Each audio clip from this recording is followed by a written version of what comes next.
નમસ્કાર. દિવસભરના તાજા સમાચારોમાં તમારું સ્વાગત છે. તમારી સાથે હું છું પિનલગીરી ગોસ્વામી.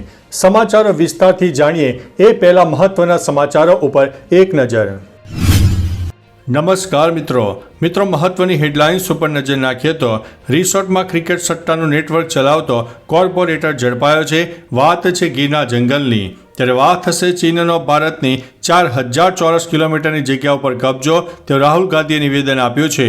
આગળ વાત થશે અમદાવાદમાં વહેલી સવારે ધુમ્મસભર્યું વાતાવરણ જોવા મળ્યું હતું. ત્યારે વાત થશે આ શહેરમાં નોંધાઈ છે જોરદારની ગરમી.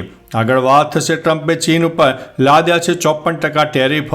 આગળ વાત થશે જૂનાગઢ યાર્ડમાં કેસર કેરીની આવક શરૂ થઈ ગઈ છે. ત્યારે વાત થશે કોંગ્રેસ વકફ બિલને સુપ્રીમમાં પડકારશે. આગળ વાત થશે બનાસકાંઠામાં વધુ એક હની ટ્રેપનો મામલો સામે આવ્યો છે. ત્યારે વાત થશે મોહમ્મદ યુનુસ સાથે પીએમ મોદીની મુલાકાત થઈ. આગળ વાત થશે મણિપુરમાં રાષ્ટ્રપતિ શાસનને રાજ્યસભાની મંજૂરી. ત્યારે વાત થશે ભારતને સોનાનો વિશાળ ખજાનો મળી આવ્યો છે. આગળ વાત થશે વકફ બિલના વિરોધમાં 5 મુસ્લિમ નેતાઓએ JDU છોડ્યું છે. આગળ વાત થશે લક્ઝરિયસ પાન પાર્લરમાંથી ઈ સિગારેટનો જથ્થો ઝડપાયો છે. ત્યારે વાત થશે જલ્દી કરો, ચાંદીમાં મોટો કડાકો જોવા મળ્યો છે. હવે મિત્રો સમાચારો વિસ્તારથી. ચાંદીમાં 2900 રૂપિયાનો ઘટાડો થયો છે. India Boolean and jewellers association અનુસાર 1 કિલો ચાંદી 93,057ના ભાવે વેચાઈ રહી છે. 28 માર્ચે ચાંદીએ 1,934 રૂપિયાનો ઓલ ટાઈમ હાઈ બનાવ્યો હતો.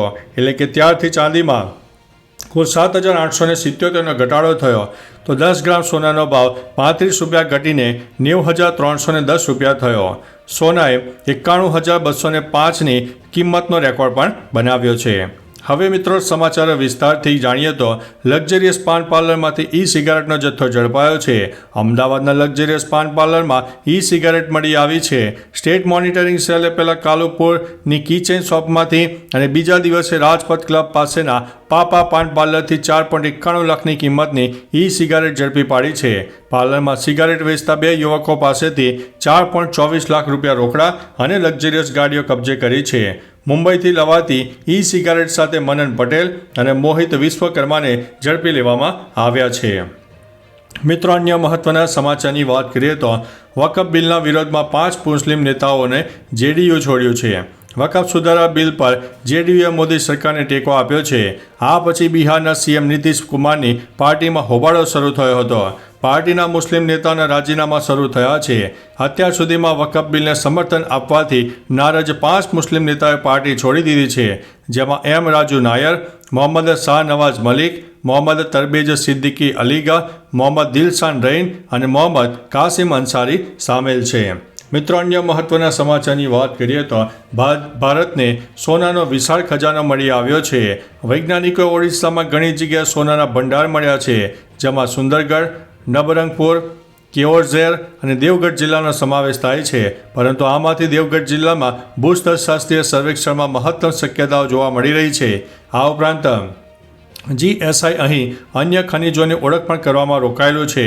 ઓડિશા સરકારે ગોલ્ડ માઇનિંગ બ્લોકની હરાજી કરવાની પણ તૈયારી કરી રહી છે.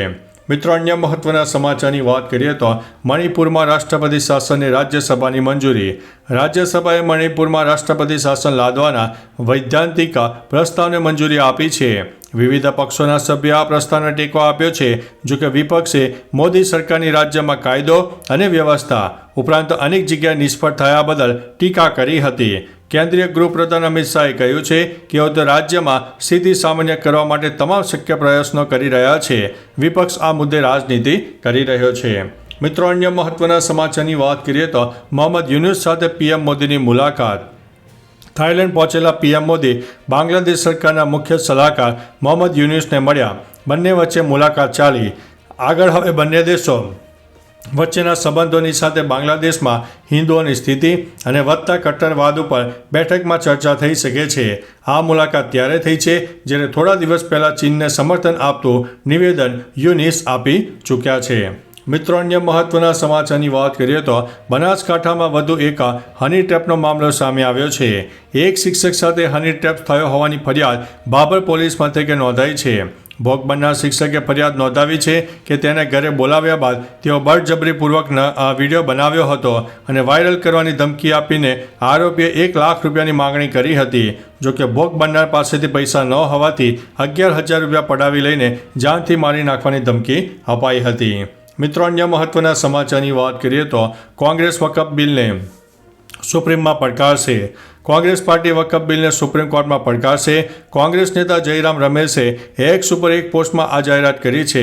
આ પહેલાં તામિલનાડુની DMK સરકાર પહેલાંથી જ વકફ બિલની બંધારણીયતાને સુપ્રીમ કોર્ટમાં પડકારવાની જાહેરાત કરી ચૂકી છે.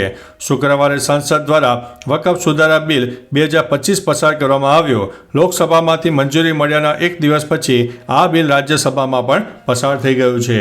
મિત્રો, અન્ય મહત્વના સમાચારની વાત કરીએ તો જૂનાગઢ યાર્ડમાં કેસર કેરીની આવક શરૂ થઈ છે. જૂનાગઢ યાર્ડમાં કેસર કેરીની આવક જોરદાર જોવા મળી છે. સિઝનમાં પ્રથમવાર ગીર પંથકમાંથી કેરીના 200થી વધુ બોક્સ આવ્યા હતા અને 10 કિલોના બોક્સના 1200થી 1800 રૂપિયા લેખે વેચાણ થયું. નિષ્ણાતોનું માનવું છે કે ગ્લોબલ વોર્મિંગને કારણે કેરીના પાકને ભારે નુકસાન થયું છે, જેમાં કેસર કેરીની આવક ગત વર્ષ કરતાં આ વર્ષે થોડી ઓછી રહેશે તેવી શક્યતા છે.